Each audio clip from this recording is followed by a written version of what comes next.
Hey everybody, Jonathan Broadbent here. Welcome to another episode of UnWoke Academy. I'm your host. First, I want to give a quick shout out to our distribution partners, OBBM Network and BlessedNewsTV.com. Great folks over there. You should check out both of them, OBBM Network and BlessedNewsTV.com. I want to dive in a little bit into crowdsourcing. Not crowdsourcing funding, because that's a separate issue and something we're definitely focused on as an alternative to all the woke left flow of money into the globalist corporate structure of greed. But in this case, I want to talk about crowdsourcing data. First, I want to start off with a description of a local grocery store that's near me. I still vividly recall when years ago this grocery store chain came into my community and kind of took over everything. When I first heard the name, nobody had heard of them. And we used to have a lot of sort of more regional, small grocery store outlets or grocery stores that were not part of a big behemoth chain. Anyway, this grocery store came in and took over and started buying up all these different grocery stores. And then before you know it, they're all over my state and a few neighboring states, and they're everywhere. They're kind of ubiquitous. And that's, I think, kind of the trend with a lot of different types of companies and entities. There are these big globalist, or in this case, at least national chains that go and buy everything up, and then they can kind of control the marketplace. All they did was replace the good things that we might like with a whole bunch of nonsense that we didn't like or wouldn't like. So from that moment forward, he was not a big fan of that grocery store chain. Well, flash forward many, many years later, that grocery store chain was found out in our community over the last 2 years-ish. They were found to be funding, what do they call it, an abortion vacation. So for anybody in a state where they have grocery store chains that might want to go and kill their baby, this grocery store chain was saying that they would give them money, just lavish money on them to pay for them to go somewhere else out of their state to go and kill a baby. Here they were showing their stripes, and they came out with this big visible public statement. Well, the people who are pro-life, they balked at that, and they should. And that's their right, because this is America. And unless somebody picks you to be murdered, you have rights and freedoms and liberties. That's what America's all about. So a whole bunch of people started sharing information, and it spread like wildfire. I have no idea, actually, and I don't know how to find, because they're a private company, what sort of financial impact they suffered, but I think pretty solidly suffered a financial impact for coming out and making that public statement. But that really got me thinking, that experience, and we're among them. So in our house, we are pro-life, because I didn't used to be as solidly pro-life as I am, but then I researched it and looked into it, and then I saw some of the lies and manipulation of the woke left, and then I saw clearly the funding apparatus and the profit of the baby killing industry. There's so much money that flows through there for bio product and just the death industry. Death pays, apparently, big time. So once I've seen all of that, my family now, we are pro-life. And word came out, and I got it within a few days. Once that word spread, I think I probably got it from 8 different places. A whole bunch of people said to me, social media and in conversations and phone calls, etc., they started asking me, have you heard the news that such and such grocery store is paying for people to go out of state somewhere else and go and get abortions and kill babies? And I said, no, I hadn't heard of that. And actually, sometimes we do our grocery shopping there. So I did what I did with Costco when I learned that Costco was being abusive to some of their clients, allegedly, in Canada. I went in and spoke with a manager and asked questions. I've talked about that before. So with this grocery store, I did much the same thing. I went in and asked to speak with a manager, and sort of got confirmation. It seemed pretty clear that the manager was uncomfortable and was directing me to corporate. And I called and left several voicemail messages for corporate and got no response. I got no call back. I think they just sort of stuck their head in the sand and avoided it. But I did go online and I was able to confirm in their policies, which are stated policies. So now I have a circumstance in my book where I'm faced with the prospect of going and buying my groceries there, which develops profit for the company. And then the company uses that profit to fund abortion vacations for young ladies looking to murder their babies. That's the big thing we keep talking about. Vote your values and diss the left. Know where you donate, invest, and spend. I'll say it again. Diss the leftist globalists. Know where you donate, invest, and spend your dollars. In this case, it's a spend situation. I spend a lot of money buying food, and why would I go and buy food from a grocery store chain that violates my value system? My value system is no murder. I don't like it. I don't support more murder. So I stopped shopping in that grocery store chain. But here's the important thing, and it's not just singularly about that grocery store chain, it's about that experience and the sequence of events. There's a community out there, clearly, that got wind of that at a state level, at least one state, and communicated like wildfire. Here's this company that's all over communities near you, and you probably interact with them, and they're bad, and here's why I think they're bad, and you should not want to spend your money there. And there was consequence, I'm certain of it. That one, as I said, it was a private company, so I'm not able to track the implications financially, but I know that they felt implications. They felt the fallback from that, or fallout, I should say, excuse me. So in publicly traded companies, it's easier to track, and it's easier for us to do a two-hit. We're going to hit them with spent dollar. Remember this, the globalist left. Remember that. Hold on to it. Hold it dear. Keep that attached. Wrap it around your wallet in a note if you need to. Put a rubber band with that expression or something.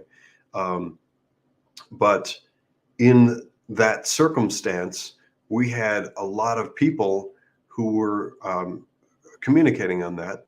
We have the social impetus to create the spread of information when we see harm. And I'm going to sort of draw a parallel example because I think that it fits. I've heard descriptions of families and family behavior everywhere, all throughout the United States in, I want to say, the 1950s, 1960s, 1970s, and certainly in the 1980s that I got to experience as a child, as a kid. If you did something wrong in your community, and you can hear people talk about this. I've actually heard some really funny comedians talk about how they couldn't make it 2 blocks after they did something wrong before their parents knew, before they even got home.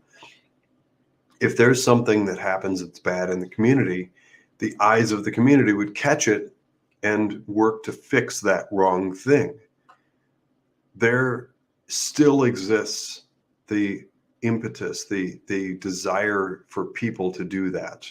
And I think we need to tweak that a little bit and rekindle that, as some people have lost sight of that, where they just sort of don't report on the major issues that we see in our communities, but tapping into that and applying it to social media and just the wildfire nature of our ability to communicate on major issues. That, in a nutshell, that description is where I envision taking Second Vote. So here's where this whole conversation comes from. I ventured into a conversation somewhat unexpectedly with a friend of mine earlier today, and the prospect of a second vote and where it goes from here and the status of it came up, and we had a really lengthy description. He and I had a really lengthy discussion, and it led into some interesting and sort of unexpected places. And one of them, in hearing myself describe out loud this vision that I have for Second Vote, I hope you follow me on this, and I hope that this resonates. But here's the way that I described it when I was faced with the question from a business colleague, a peer of mine in the business world. So I said, I saw early on a fork in the road for Second Vote. There is the corporate climate, corporate environment where I bring in Second Vote and I hire in a big team and they work a certain number of hours behind a desk, maybe in a big office somewhere, and I buy office furniture, and they sit and clack away on a keyboard and they do all this analysis work, and then they push it out to the public, and the public hopefully enjoys and consumes that. That's a typical traditional business model that focuses on the sort of insulation in insular model of hiring employees and shaping and building a business. And then you get into like what type of business it is and how it's structured. And I've done that a lot for a lot of different companies through my years. But when I think about that fork in the road, I think about services like there's no affiliation, and this is not a recommendation or anything, but it's just an observation of what's available online. I think of like Yelp and things like it, where you get a lot of people active and engaged, and they're writing their responses, and they're writing about what they experience and what they like and they don't like, and what's good or bad about a company. And there's mass community buy-in on sort of trying to team up together to regulate a marketplace, just like that community. Those kids in the 50s and 60s and 70s and whatever, the kids who, if they did something wrong, there was a backlash. They knew, and or should have known, when by the time they get home, mom and dad's going to say, no, you did a bad thing, you're wrong, you're going to suffer a punishment. And in this world that I envision for Second Vote, I would love to build this in a way where we, the people, all engage in it. So I'm having conversations with some spectacular leaders of the freedom movement, the patriotic, pro-freedom, pro-individual liberty, the people who want to see prosperity and upward mobility built into the economic engine of the United States. And heck, this could go beyond it, but my focus is pretty exclusively in the United States. I'd love for this model to go everywhere, all over the world. So when we talk about where the information comes from and who gathers and builds that, there's another example that I'm going to use because I think it's a timely concept.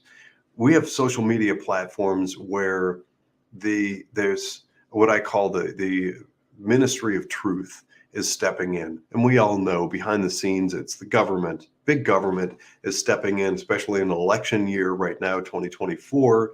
And they're twisting the thumb screws to try and torque down on social media platforms and have them apply algorithms and just weed out all sorts of information and users. 4 years ago, we saw the implications of that, and we saw it. It was horrifying. There were tens of thousands, hundreds of thousands of people that just lost their accounts because they fell into some category that was undesirable. And that was horrible. That is a top-down type of structure. But now we're seeing alternatives to that that are much more community and much more we the people. I'm not thrilled about what's happening, so it's not entirely a great analogy, but I am watching closely what's happening with this community notes thing on Twitter, now X. So on that platform, as an alternative, because in this day and age, I don't think any platform can at that level can allow complete free expression. not with a government where it is. We have a tyrannical government that is dictating and mandating, and they're nervous about being caught at a lot of wrongdoing. So they're torquing those thumb screws. But with these community notes, what we have is an environment where people are chiming in and doing their own research, and those people are actually visible. And if they're wrong, they can suffer consequence. So the people who might be just going in to be a naysayer and applying incorrect answers in those community notes, before long, if they keep doing that, they're going to get probably eliminated from their ability to make community notes. And they're ranked and graded by a system. I'm not saying any of this is desirable. I'm not advocating for it, but I am saying that I can see pieces of that infrastructure that should be applied to things like second vote. So instead of all of these companies that I've been reporting on so far, and I want to create a comparison. All of these companies that I've been reporting on, like the airlines and Bud Light and all those woke far left companies, these garbage companies that pull their advertising from X because they're clearly ostensibly opposed to free speech. The research for that came from a small team of people. They're really good.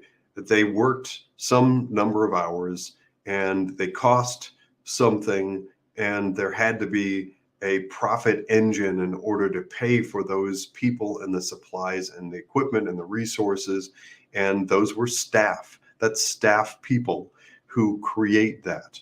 And I think the world of all of them, they have 12 years of a spectacular array of really, really good work. I think they have done a really great job.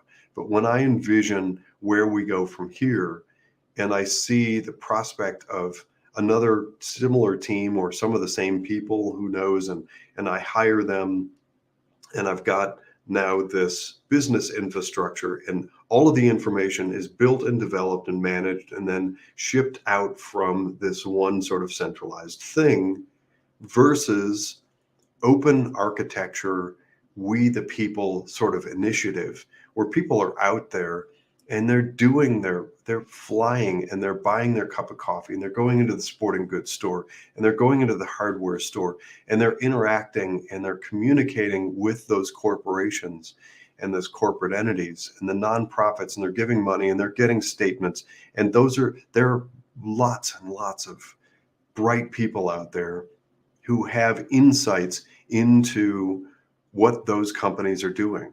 And why not tap into their voice? Give them a platform. Give us, we the people, a platform to share information about the world we're interacting with, and get those people who believe that mantra, know where you donate, invest, and spend, and get those people to give them an app. I would love to give them an app where, just like Yelp, again, that's not a correlation, there's no connection. It's just simply admiring parts of business models or parts of technology deliverable in other venues. It makes sense when they leave a place. I'm not talking about how getting bad service or something. I'm talking about the corporate behaviors. If there is a place, for instance, and if you're like me, if you believe in your First Amendment and your Second Amendment rights, and if there's a place that has a corporate policy that diminishes those, or it selectively applies them, like Starbucks is a good example. We saw years ago that Starbucks was disallowing people from having the thin blue line if they were supportive of police and our first responders, but they were allowing BLM, which is a Marxist organization that actually ended up embezzling and bilking billions of dollars, allegedly. And we have some of these bizarre findings that people are uncovering relative to BLM that really require some significant investigation. But there was Starbucks that was not allowing free speech. They were blocking certain people. And imagine, put yourself in the shoes of somebody that works in a Starbucks location, and the Starbucks disallows the thin blue line flag. But you have a parent, your mother or father or uncle or your son or daughter is in law enforcement, and you want to support them. You were told by Starbucks, if you worked there, you could not wear that thin blue line flag. That to me is egregious, and it's horrible. There are places actually that are taking that even one worse step, and they're disallowing the use of the American flag. There are places that have disallowed the original 13 colonies flag, often referred to as Betsy Ross. There are people that are in companies that are blocking the Gadsden flag, but they're allowing any iteration of the LGBTQ plus community. That's wrong. That is not allowing free speech. That is one-sided. What if, when people experience those things, they get into the app and express their frustration, and they make note of that, and collectively that then helps shape the rating system for Second Vote going forward. Thanks for listening. I'm Jonathan Broadbent, your host of UnWoke.Academy.